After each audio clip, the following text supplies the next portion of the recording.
السلام علیکم ورحمۃ اللہ وبرکاتہ۔ الحمدللہ رب العالمین والعاقبۃ للمتقین والصلاۃ والسلام علی رسولہ الکریم۔ محترم حضرات،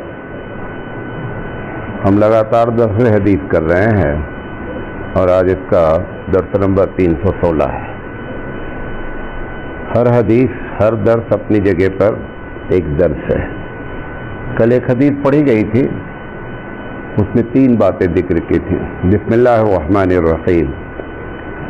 عن ابن عباس رضی اللہ تعالی عنہما عن النبی صلی اللہ علیہ وسلم قال اتقوا الحدیث عنی الا ما علمتم فمن كذب علی متعمدا فلیتبوأ مقعدہ من النار ومن قال فی القرآن برأیہ فلیتبوأ مقعدہ من النار۔ رواہ الترمذی۔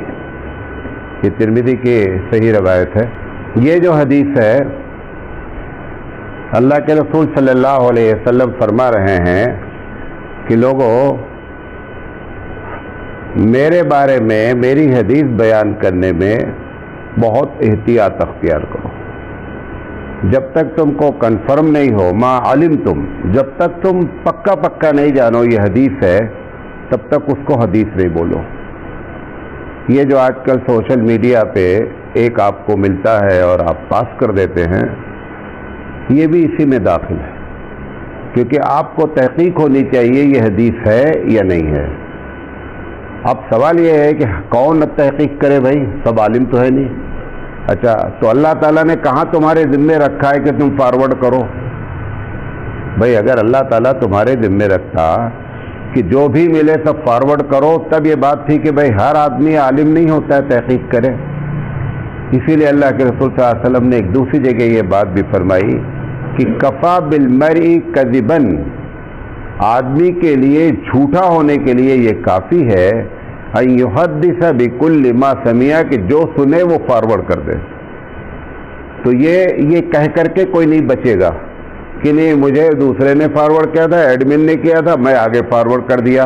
فارورڈ کرنا اسلام میں کسی کے لیے واجب کا درجہ نہیں دیا گیا ہے۔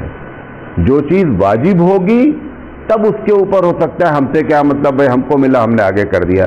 لہذا حدیث کے بیان کرنے میں بہت محتاط رہنا چاہیے۔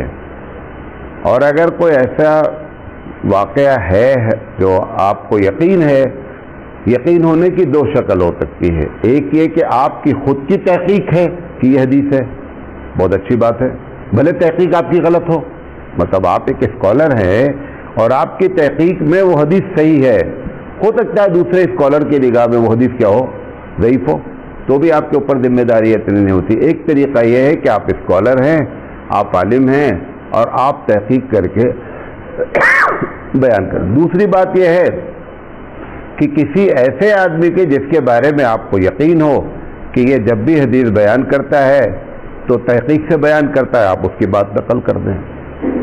90% جو لوگ بیان کرتے ہیں کتابوں میں حدیث کے نام پر اور عالم نہیں ہوتے ہیں، ان کو پتہ ہی نہیں ہوتا ہے۔ اور ہمارے صوفیہ کرام جتنی حدیث بیان کرتے ہیں اس میں 90% ضعیف ہوتی ہے۔ کیوں؟ صوفیہ محقق نہیں ہوتا ہے، اس کو ایک ہی چیز کا بیچارے کو شوق ہوتا ہے کہ لوگ زیادہ سے زیادہ عبادت کر لیں، وہ جتنی بھی ملتی جاتی ہے وہ بیان کرتے رہتے ہیں۔ میں نے ایک بہت بڑے صوفیہ سے یہاں بات کیا، آپ ایسا کیوں کرتے ہیں؟ انہوں نے کہا ہمارا کام بیان کرنا ہے، تمہارا کام تحقیق کرنا ہے۔ ہم نے کہا دونوں بغل بغل تو نہیں بیٹھتے نا جب آپ تقریر کرتے ہیں تو، کہ تم بیان کرتے رہو میں تحقیق پیش کرتا رہوں۔ بھئی تم الگ موقع پہ بیان کرتے ہو، ہم الگ موقع پر ہیں، لہذا یہ ساری باتیں جو ہے وہ غلط ہیں، احتیاط لازم ہے۔ دوسری بات جو اس میں کہی گئی وہ بہت خطرناک ہے کہ فمن کذب علی متعمدا فلیتبوأ مقعدہ من النار، کہ جو میرے بارے میں جھوٹی بات کہے وہ اپنا ٹھکانہ جہنم بنا لے۔ نبی کریم صلی اللہ علیہ وسلم کے بارے میں جان بوجھ کر مطلب کیا ہے کہ مثلا آپ نے کسی بزرگ سے سنی تو آپ نے بیان کر دیا، یہ جان بوجھ کر میں شامل نہیں ہے، کیونکہ آپ کو اعتماد ہوا کہ یہ اللہ والا بندہ صحیح بولا ہوگا۔ ایک آدمی اپنی بات کو منوانے کے لیے نبی کا نام لیتا اور اسے معلوم ہے کہ نبی نے یہ بات کہی نہیں ہے، یہ بہت بڑا گناہ ہے، تواتر ہے حدیث کی، بخاری کی روایت ہے، سیاستہ میں روایت ہے کہ اللہ کے رسول صلی اللہ علیہ وسلم فرمایا، یہ تو ترمذی کی روایت ہے لیکن بخاری میں بھی یہ روایت ہے کہ من کذب علی متعمدا فلیتبوأ مقعدہ من النار، کہ جو آدمی میرا نام لے کر کے حدیث بیان کرے وہ اپنا ٹھکانہ جہنم بنا لے۔ لہذا اسی طریقے سے ایک ہوتا ہے بیان کرنا، ایک ہوتا ہے نبی کا نام لے کر کے عمل کرنا، یہ بھی اسی میں شامل ہے۔ نہیں سمجھے میری بات؟ ایک کام آپ کر رہے ہیں جو ایک دم شریعت کے خلاف ہے اور آپ یہ سمجھ رہے ہیں کہ یہ کام ہمارے نبی نے کیا ہے، یہ بھی جھوٹ باندھنا ہے نبی پر۔ نبی کریم صلی اللہ علیہ وسلم مثال کے طور پر ایک آدمی قبر پہ چادر ڈالتا ہے اور اگر یہ سمجھ کر ڈالا کہ یہ سنت طریقہ ہے، یہ بھی جھوٹا ہے نمبر 1 کا۔ یہ تو ہو سکتا ہے کہ آپ تعویل کریں کہ بھئی وہ ڈالنا جائز ہے اور ایسی ہے، وہ ساری باتیں گفتگو الگ کی جا سکتی ہے، سنت سمجھ کر قطعی نہیں ڈالنا۔ اگر سنت سمجھ کر ڈالا گیا تو گناہ کبیرہ ہو جائے گا اور یہ نبی کریم صلی اللہ علیہ وسلم کی حدیث اس کے اوپر کیا ہو جائے گی؟ چسپاں ہو جائے گی۔ تو عمل کے لحاظ سے بھی جھوٹ ہوتا ہے اور بات کے لحاظ سے بھی جھوٹ ہوتا ہے کہ نبی کا نام لے کر کے ایک کام کیا جائے، یا جو بھی، جیسے آپ بھارت کے لوگ، ہم مسلمان بہت سی چیزیں اپنی طرف سے کرتے رہتے ہیں، ٹھیک ہے کرتے ہیں، لیکن اگر اس کرنے والے کے دماغ میں یہ بات آئی کہ یہ سنت ہے اور وہ سنت نہیں ہے تو وہ بھی جھوٹا ہے۔ لہذا سنت سمجھ کر نہیں کرنا چاہیے۔ بزرگوں نے سنا ہے ہمارے علاقے میں ہوتا ہے، یہ ساری باتیں، وہ گناہ ہوگا نہیں ہوگا وہ ایک الگ فیصلہ ہے، وہ ہمارا ٹاپک نہیں ہے ابھی، لیکن سنت سمجھ کر نہیں کریں۔ تیسری بات کہی گئی کہ ومن قال فی القرآن برأیہ فلیتبوأ مقعدہ من النار، جو قرآن کے بارے میں، قرآن کی تفسیر کرنے والا، چاہے لکھنے والا ہو اور چاہے بولنے والا ہو، اگر قرآن کا درس دے رہا ہے اور وہ اپنی رائے اس میں داخل کر دیا تو اللہ کے رسول صلی اللہ علیہ وسلم فرمائے کہ یہ بھی جھوٹ بول رہا ہے اور اس کا ٹھکانہ بھی جہنم ہے۔ رائے دینے سے مطلب کیا ہے؟ جتنے ہمارے مفسر ہیں سب یہ کہیں نہ کہیں تفسیر میں کہتے ہیں کہ میں یہ سمجھتا ہوں، جو جملہ بولا تو اس کا مطلب کہ ان کی رائے ہوئی نا۔ ہر جتنی تفسیر لکھی ہوئی ہے، 1 جلد سے لے کر کے 400 جلدوں تک بعض لوگوں نے تفسیریں لکھی ہیں، گرچہ وہ اویلیبل نہیں ہے لیکن بڑی بڑی تفسیریں لکھی گئی، اس میں بیچ میں بولتے ہیں وہ کہ اس آیت سے میں یہ بات سمجھتا ہوں۔ یہ رائے دینے سے مراد کیا ہے؟ یہ بہت بڑا دھوکہ لوگوں کو لگتا ہے۔ مفتی سعید احمد صاحب پالنپوری رحمۃ اللہ علیہ بہت بڑے شیخ الحدیث تھے، دارالعلوم میں ابھی حال میں انتقال ہوا، لاکھوں لوگوں کے استاد ہیں، میرے بھی استاد ہیں۔ حضرت نے ایک جملے میں اس کی تشریح کیا ہے جو آپ سب کو معلوم ہونا چاہیے، خاص کر وہ لوگ جو قرآن کا درس دیتے ہیں، وہ لوگ جو تقریریں کرتے ہیں، کہ رائے دینے سے مراد کیا ہے۔ رائے سے مراد یہ ہے کہ قرآن کا ایک نظریہ ہے، اس نظریے کے خلاف جب بات کہی جائے گی تو اس کا مطلب تمہاری رائے ہے۔ نہیں سمجھے میری بات؟ جیسے قرآن کریم کہہ رہا ہے کہ یدنین علیہن من جلابیبہن، کہ محمد صلی اللہ علیہ وسلم اپنی مومن عورتوں سے لمبی چوڑی آیت ہے کہ اپنے اوپر اپنی چادریں ڈال لو۔ یہ ایک نظریہ ہے اسلام کا، حجاب کا۔ ایک مسلمان مرد ہو یا عورت ہو وہ کہہ رہا ہے کہ نہیں، اس سے مراد پردہ نہیں ہے، اب اس نے اپنی رائے دی قرآن کے خلاف۔ ایک ویو ہے، ایک نظریہ ہے اللہ کا، اس نے بیان کیا، اب وہ اس میں کہتا ہے کہ اللہ تعالیٰ نے اس میں چہرہ نہیں کہا ہے، اللہ تعالیٰ نے اس میں سر نہیں کہا ہے، اللہ تعالیٰ نے اس میں کیا کہتے ہیں سینہ نہیں کہا ہے، اس نے کہا اپنے اوپر اپنی چادر ڈال لو۔ یہ کہہ کر کے سامنے والا اس آیت کا سے ایک دوسری بات درس میں پیش کر رہا ہے، یہ نمبر 1 پہ جھوٹا شخص ہے جو قرآن کے خلاف، اللہ کے خلاف نظریہ اپنی رائے دے رہا ہے۔ یہ مراد ہے رائے دینے کی۔ اور اگر کسی آیت سے ایک بات سمجھ میں آتی ہے، کیونکہ اللہ کے رسول نے یہ بھی فرمایا کہ لا تنقصوا عجائبہ، قرآن کریم ایک ایسا کلام ہے کہ قیامت تک اس کے عجائبات ختم نہیں ہوں گے، یعنی جتنا آدمی غور و فکر کرے گا اتنا زیادہ اس کتاب سے جو ہے وہ موتی چنتا جائے گا.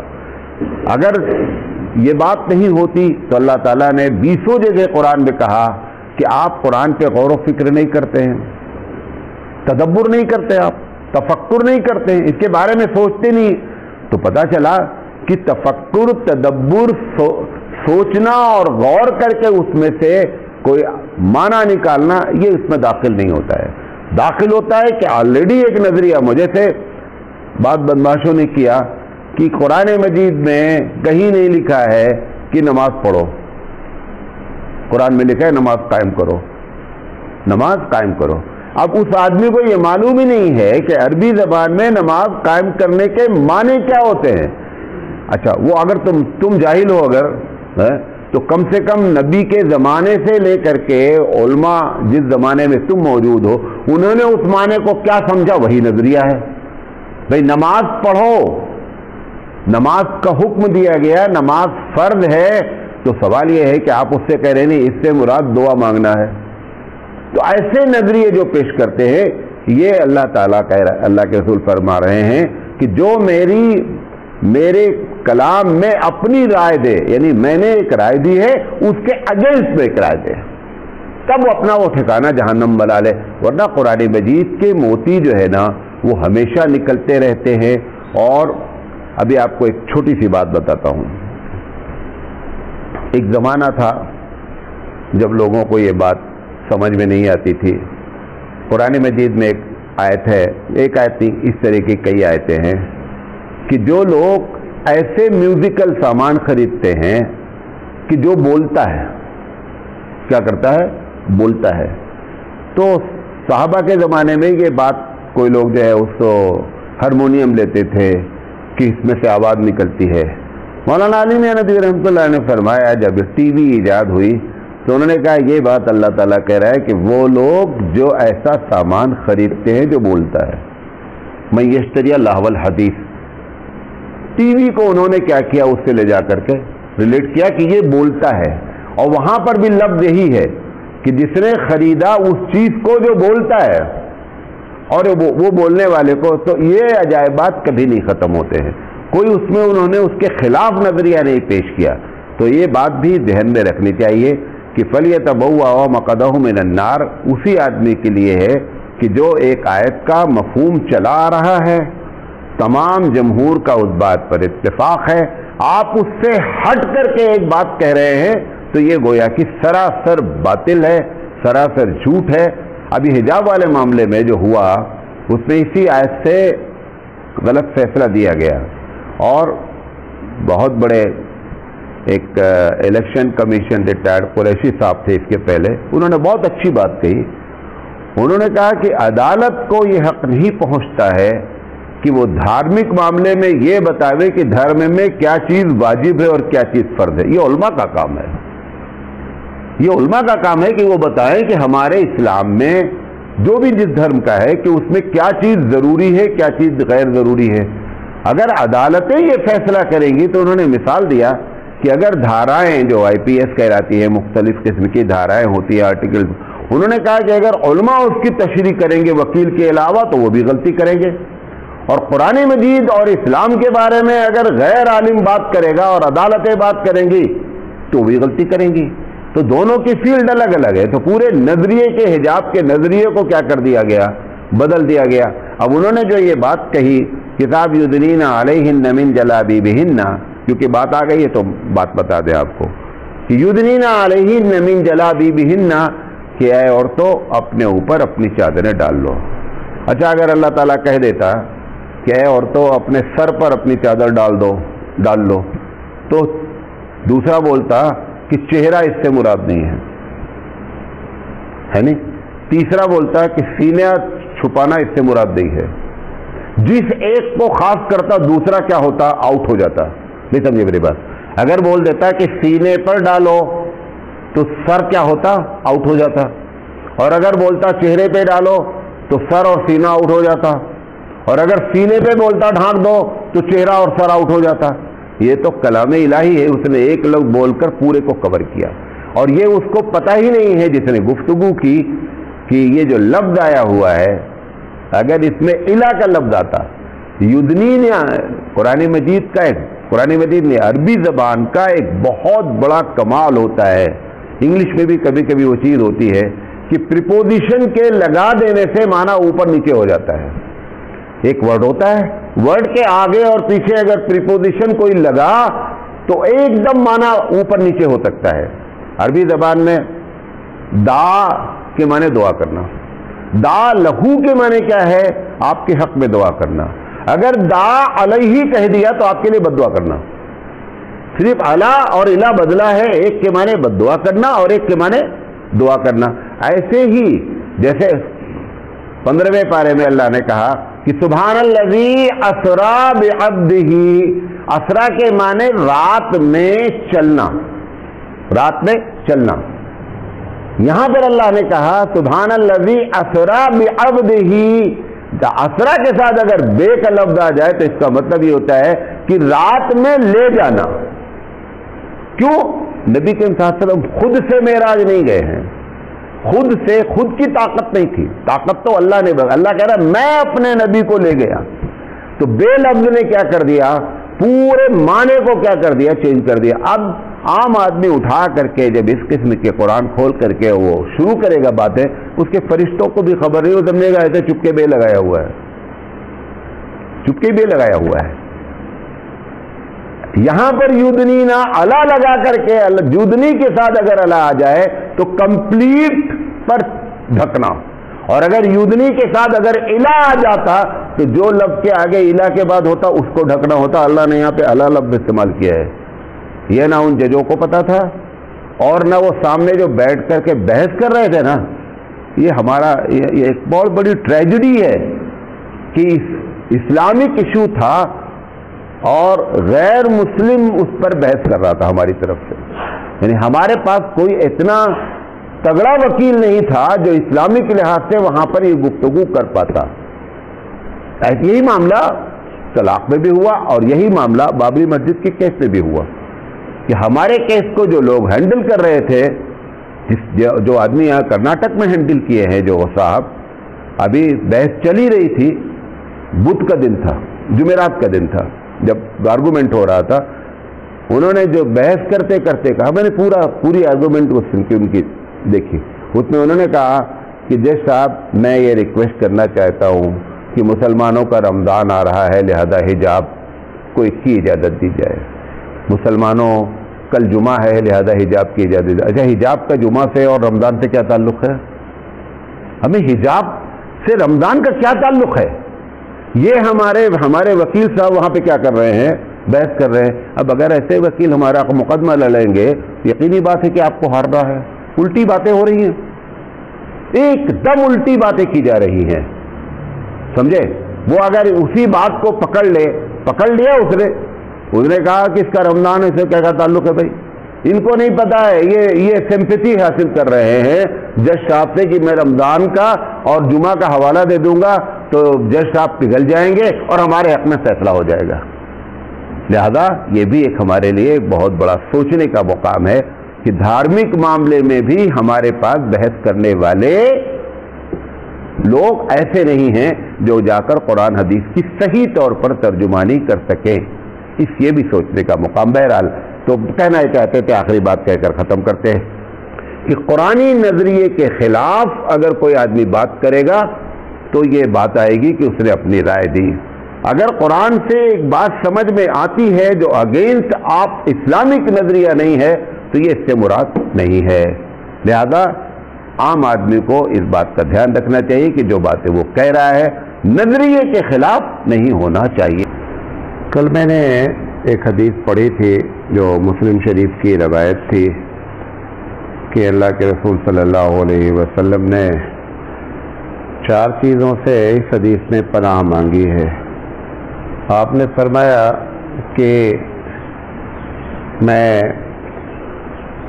ایسے علم سے پناہ مانگتا ہوں جو نفع نہ دے. میں نے آپ کے سامنے جو توفیق ہوئی وہ بات کیا.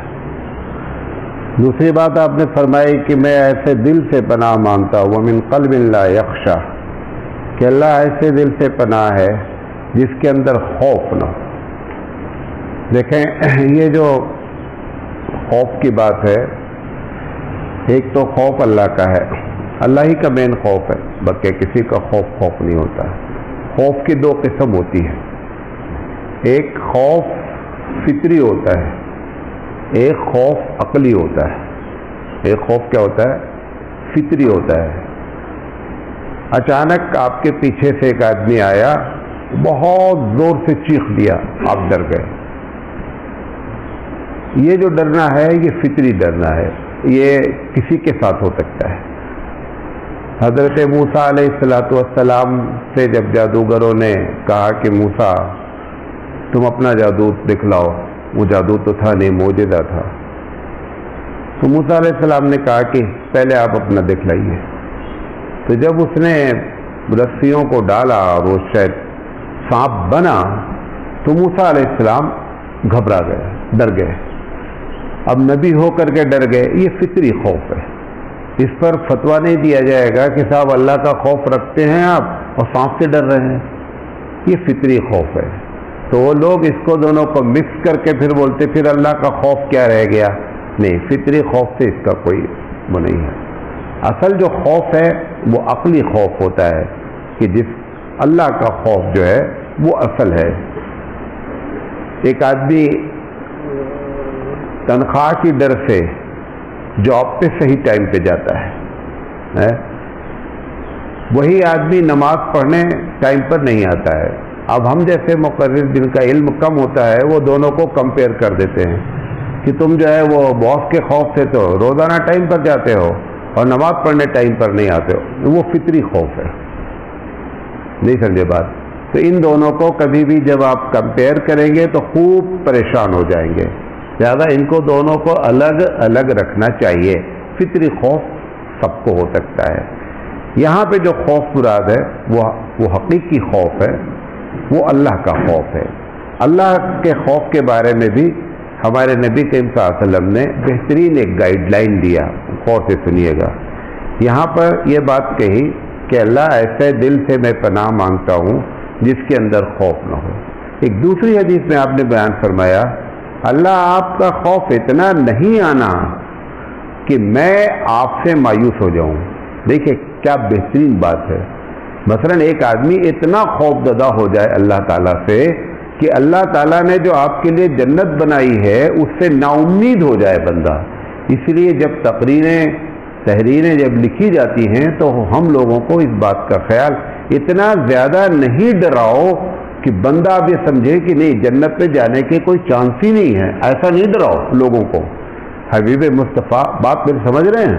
حبیب مصطفیٰ صلی اللہ علیہ وسلم فرما رہے ہیں کہ اے اللہ ایسا خوف نہ دیجیے گا کہ میں تیری ذات سے نا امید ہو جاؤں۔ تو پھر کیسا خوف ہونا چاہیے؟ وہ حضرت عمر رضی اللہ تعالیٰ عنہ نے جو مشہور واقعہ ہے وہاں سے گائیڈ لائن ملی۔ حضرت عمر رضی اللہ تعالیٰ عنہ کہتے ہیں کہ اگر یہ اعلان کیا جائے کہ سب لوگ جہنم میں جائیں گے سوائے ایک آدمی کے، تو حضرت عمر کہتے ہیں کہ وہ میں ہوں، مجھے اللہ سے اتنی امید ہے۔ اور خوف کی جہاں تک بات ہے، اگر اللہ تعالیٰ بولے کہ سب لوگ جنت پہ جائیں گے سوائے ایک آدمی کے، انہوں نے کہا وہ میں ہوں۔ یعنی اللہ سے امید بھی بھرپور ہونی چاہیے اور اللہ کا خوف بھی بھرپور ہونا چاہیے۔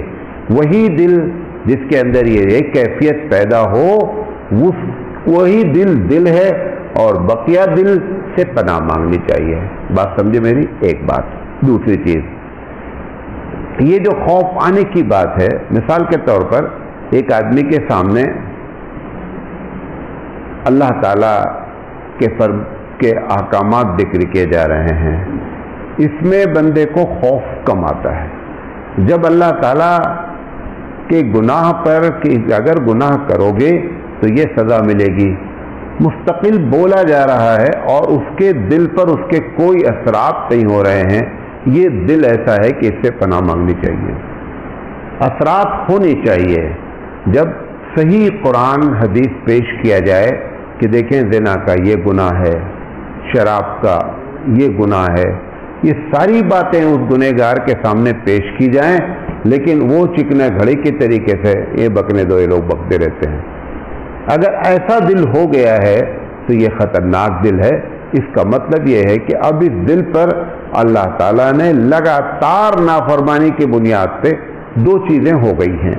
حدیث میں کیا آتا ہے کہ جب ایک آدمی گناہ کرتا ہے پہلے ٹائم پہ تو ایک چھوٹا سا کالا سا دھبا دل پر پڑتا ہے، کیونکہ دل پورا سینسر ہے. سینسر سے مراد کیا ہے؟ بہت سینسٹیو ہے، وہ بتاتا ہے کہ غلطی ہو رہی ہے. اب وہ سینسٹیو دل کو آپ لگاتار وہ دھبا اگر ڈالتے جائیں گے تو اللہ کے رسول نے فرمایا کہ پورا دل وہ بلیک ڈاٹ سے کورڈ ہو جاتا ہے، اور اب اس کے بعد اس کا سینسر پن کیا ہوتا ہے؟ ختم ہو جاتا ہے. یہاں تو میں نے نہیں دیکھا، لیکن یو پی وغیرہ میں بہت تیز جب بہت لگاتار بارش ہوتی ہے تو جہاں سے پول ہوتا ہے الیکٹرک کا اور وہاں سے کیبل سے جو گھر کی لائن جڑتی ہے تو وہاں پر کاربن جم جاتا ہے. کہاں؟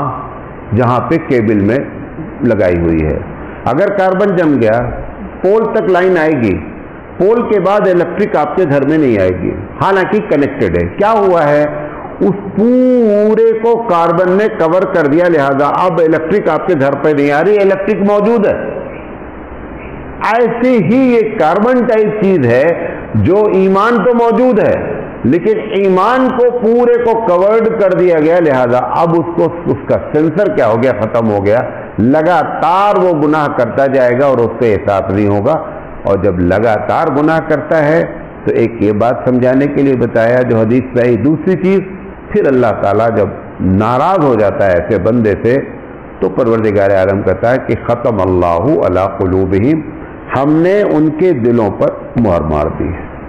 مہر کا مطلب یہ ہوتا ہے کہ کوئی چیز جب مہر مار دی جاتی کسی لفافے پر، کسی انویلپ پر، تو اندر کی چیز باہر نہیں آتی اور باہر کی چیز اندر نہیں آتی کیونکہ سیلڈ ہے. وہ یہی بات اللہ تعالیٰ کہہ رہا ہے کہ اب اس کو کوئی بات سمجھ میں نہیں آتی ہے. تو اگر ایسا دل ہو گیا ہے کہ آدمی کو گناہ پر احساس ختم ہو جائے تو پھر ایسے دل سے پناہ مانگنی چاہیے. لیکن یہ بات بھی آپ کو بتا دیں کہ اگر یہ پورا دل کورڈ ہو گیا اور اس کے بعد بندہ نے توبہ کر لیا تو ایک سیکنڈ میں وہ سارا کاربن ختم ہو جاتا ہے. یہ توبہ کی شان ہے. اگر توبہ اس طریقے سے کی گئی کہ میں گنہگار ہوں، نمبر 1، آئندہ اللہ گناہ نہیں کروں گا، نمبر 2، جو کچھ ہوا ہے میں اس پر بہت ہی زیادہ شرمندہ ہوں. اگر اس نیت سے اس طریقے سے توبہ کوئی بندہ کیا، وہ جو توبہ آپ کرتے ہیں توبہ وہ تو ایک فارمیلٹی ہے، وہ توبہ نہیں ہوتی ہے. توبہ میں وہ 3 چیزیں اندر سے ہونی چاہیے کہ ہم نے جو کیا ہے غلط کیا ہے، فیوچر میں مستقبل میں ہم نہیں کریں گے. یہ جب بندہ ارادہ کر کے توبہ کرتا ہے تو کتنا بھی کاربن تگڑا لگا ہو، حبیب مصطفیٰ صلی اللہ علیہ وسلم نے فرمایا التائب من الذنب کمن لا ذنب لہ، کہ گناہوں سے توبہ کرنے والا ایسا ہے جیسا کہ اس نے گناہ کبھی زندگی میں کیا ہی نہیں. تو یہ بھی مایوس نہیں ہونا ہے کیونکہ میں اتنی بات کروں ایسا ہو جاتا ہے، دل کورڈ ہو جاتا ہے. اب ایک آدمی جو گنہگار ہے وہ سوچ رہا ہے اب تو بیکار ہو گیا، اب تو کورڈ ہو گیا. ایسا نہیں ہے. یہی وہ چیز ہے کہ اللہ کی ذات سے امید بھی رکھنا ہے اور اللہ سے کیا کرنا ہے؟ خوف بھی کھاتے رہنا ہے. بہت مشہور واقعہ ہے، بخاری کی روایت ہے کہ ایک آدمی نے 99 مرڈر کیا اور اس کو کسی مرڈر پر تکلیف نہیں ہوئی، کرتا ہی رہا. 99 کے بعد ایک دن اس کے دل میں یہ بات آئی کہ جو کچھ کیا ہے میں نے بہت غلط کیا ہے. تو ایک اللہ والے کے پاس 2 طرح کے اللہ والے ہوتے ہیں. ایک ڈھونگی اللہ والے ہوتے ہیں، ڈھونگی جانتے ہیں؟ بابا جاتے ہیں. ایک ہوتا ہے بابا بننا، بابا ہونا، ایک بابا بن جانا. یہ بابا جاتے ہیں، یہ جو آپ قبروں کے پاس ٹہلتے رہتے ہیں نا، کبھی زندگی میں یہ نہ نماز پڑھتے ہیں، چرس پیتے ہیں، گانجا پیتے ہیں. یہ سب بابا گئے ہیں آپ سے پیسہ لوٹنے کے لیے. اتنا مالا، اتنا کلر. جو اللہ والا ہوتا ہے وہ تو چاہتا ہے میرے بارے میں کوئی جانے ہی نہیں کہ میری حقیقت کیا ہے. اس کو تو لوگ تلاشتے ہیں تو بہت مشکل سے کہیں وہ کسی کے ہاتھ لگ جاتا ہے، ورنہ اللہ والے پتہ نہیں چلتے ہیں. بہرحال وہ غلط ڈھونگی بابا کے پاس پہنچ گیا. اچھا وہ ڈھونگی تھا ہی، اسے کچھ نہیں آتا پتا قرآن حدیث. انہوں نے کہا کہ میں بہت گنہگار ہوں، یہ بتاؤ کہ کوئی شکل ہے کہ میں اپنے اللہ سے توبہ کر لوں اور میرے گناہ معاف ہو جائیں. وہ بہت ناراض ہوا ڈھونگی بابا. انہوں نے کہا تمہیں شرم نہیں آتی ہے؟ اللہ کے بندوں کو 99 کو مرڈر کیا اور اب اللہ سے توبہ کی امید رکھتے ہو؟ چلے جاؤ، دور ہو جاؤ. انہوں نے کیا کیا؟ سینچری پوری کر دیا، اس کو بھی مارا. سینچری پوری ہونے کے بعد اب چونکہ تو اس کا احساس ہو ہی چکا ہے، بخاری کی روایت ہے، اس کو تو احساس ہو گیا تھا کہ یہ مجھ سے بلنڈر غلطی ہوئی ہے پھر وہ تلاش کرتا رہا، اللہ والے کے پاس پہنچ گیا. تو اللہ والے کے پاس پہنچا، اس نے یہ نہیں بتایا کہ میں ڈھونگی بابا کے پاس سے آ رہا ہوں. انہوں نے کہا میں 100 مرڈر کر چکا ہوں، لیکن اب میرے دل میں احساس ہے مسلم. انہوں نے کہا کہ تمہارے سمندر کے جھاگ کے برابر بھی اگر گناہ ہو تو بھی رب ذوالجلال کی رحمت اس پر غالب آتی ہے. اسی لیے اللہ تعالیٰ نے لوح محفوظ جو ہارڈ ڈسک ہے اللہ تعالیٰ کی، اس پر پہلا جو سینٹنس لکھا ہوا ہے، فرسٹ سینٹنس، اللہ تعالیٰ نے قلم کو پیدا کیا اور کہا لکھ. تو قلم نے کہا کیا لکھوں؟ اللہ حکم دیجئے کیا لکھوں؟ کہا لکھو کہ میری رحمت میرے غصے پر غالب رہے گی. اور اگر کہیں اللہ تعالیٰ کی رحمت نیچے ہو جائے اور غصہ اوپر ہو جائے تو اس دنیا میں ایک سیکنڈ بھی بندہ زندہ نہیں رہ پائے گا، کیونکہ ہم اتنی غلطیاں لگاتار اللہ تعالیٰ کی مخالفت کرتے ہیں. یہ اللہ تعالیٰ کی رحمت ہے جو ہم کو اس سے بچائے ہوئے ہے. بہرحال وہ ان بزرگ کے پاس پہنچا اور انہوں نے کہا کہ تم جو ہے وہ توبہ کرو، لیکن تم کو ماحول نے خراب کیا ہے. یہ جو جماعت والے کہتے ہیں نکلو نا، اس کی یہی دلیل ہے، گرچہ ان کو نہیں معلوم، میں آپ کو بتا رہا ہوں. انہوں نے کیا کہا؟ انہوں نے کہا کہ یہاں نہیں رہو، کیونکہ اسی ماحول نے تم کو کیا کیا ہے؟ ڈسٹرب کیا ہے. ماحول چھوڑو تب نیک بن پاؤ گے. لہذا وہ بندہ یہ طے کر لیا. انہوں نے کہا ایک فلاں جگہ چلے جاؤ، کافی دور تھا، کئی کلومیٹر تھا. انہوں نے کہا وہاں چلے جاؤ، وہاں پر ایک اللہ کا بندہ ہے، اس کے پاس جاؤ، تھوڑی صحبت اختیار کرو، رہو، اور اس کے بعد وہیں توبہ کرو اور تم جاؤ. بہرحال نیت اس کی توبہ کی تھی.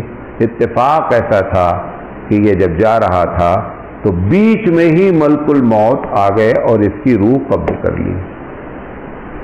پہنچ نہیں پایا، لیکن جب یہ گرا نا، وہ جو بھی کیفیت ہوئی ہوگی، حدیث میں آتا ہے جب گرا نا تو جتنی دیر تک اس کے اندر جان تھی یہ زمین پر رگڑتا رہا اور اس طرف جاتا رہا جس طرف اس کو جانا تھا. اس وقت بھی امید نہیں ہارا، اس وقت بھی اپنے مشن کو نہیں چھوڑا، اس نے چلتا رہا. اور چلنے کے بعد بہرحال جب وقت آ گیا تو انتقال ہو گیا. تو حدیث میں آتا ہے اللہ کے رسول نے فرمایا کہ فرشتے جب آئے تو ایک فرشتہ تو وہ آیا جو انسان کو جہنم کی طرف لے جاتا ہے، ایک وہ ہے جو جنت. تو انہوں نے کہا کہ صاحب یہ جہنمی ہے. تو انہوں نے کہا کہ یہ سب اللہ تعالیٰ کو بتانا تھا، ورنہ فرشتوں کو بھی معلوم ہے، اللہ کو معلوم ہے کون جہنمی ہے کون جنتی ہے. یہ ہمارے لیے نصیحت کے لیے. انہوں نے کہا صاحب یہ جہنم میں جائے گا.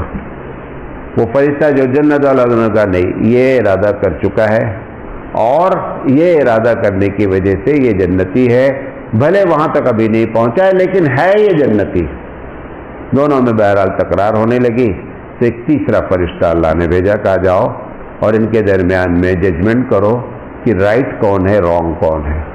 تو وہ آیا تو اس نے کہا کہ اس کا طریقہ یہ ہے بابو کہ جہاں سے چلا ہے وہ زمین ناپی جائے اور جدھر جا رہا ہے وہ زمین ناپی جائے.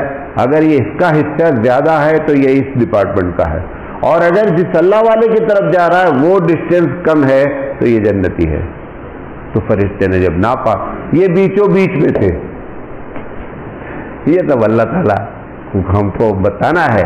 یہ ایک دم بیچارہ وہاں پہ تھا، جیسے وہ کبڈی میں پالا چھونے والی بات، یہ وہاں پہ موجود تھا. پروردگار عالم نے زمین کو حکم دیا کہ اے زمین جو اس طرف تھی تو سکڑ جا اور ادھر کا ڈسٹینس کم ہو جائے.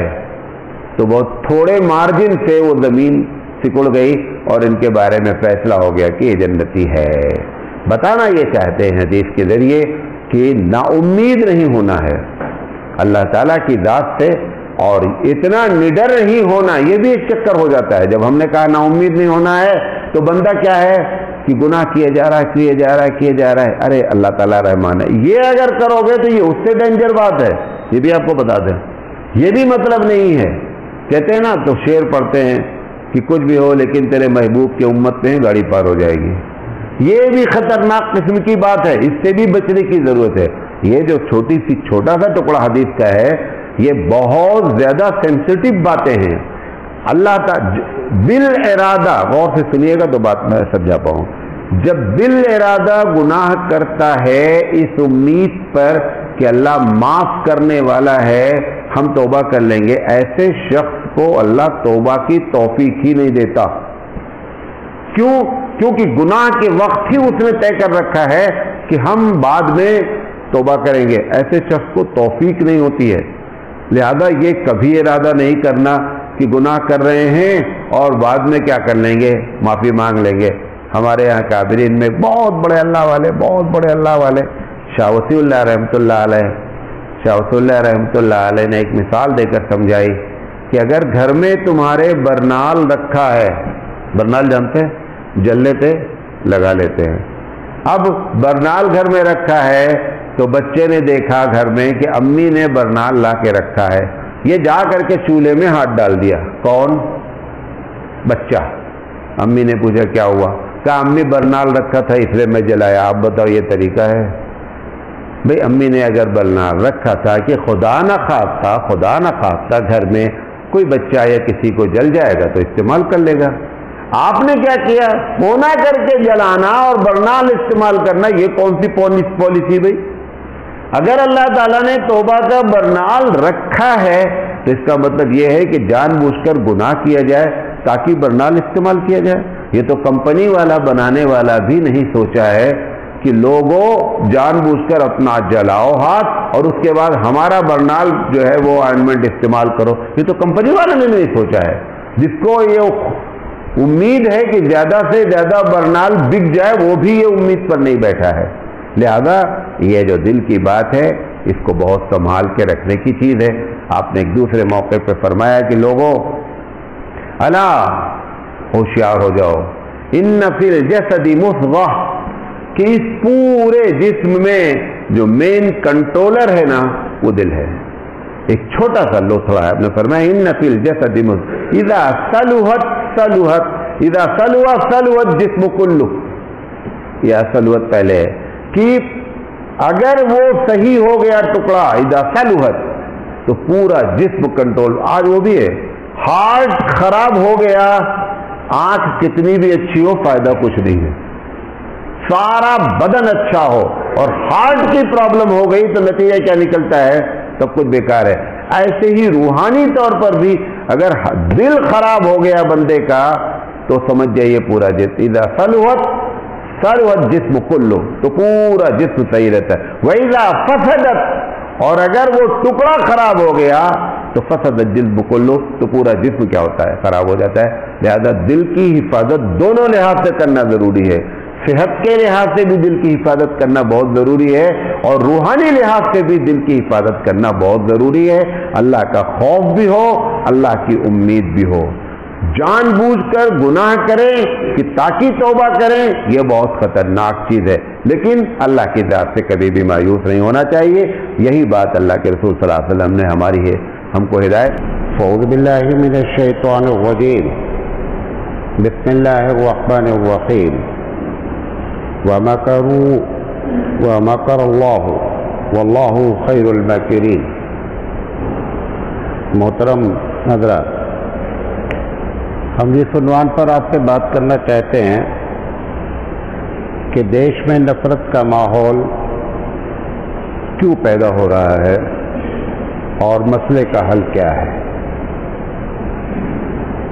یہ جو میں نے آیت آپ کے سامنے پڑھی ہے، اس کا ترجمہ یہ ہے کہ وہ لوگ اپنی چالیں چلتے ہیں اور اللہ بہترین چال چلنے والا ہے، لہذا جو چال لوگ چل رہے ہیں میں مثبت انداز میں، پازیٹیو انداز میں بات کرنا چاہتا ہوں.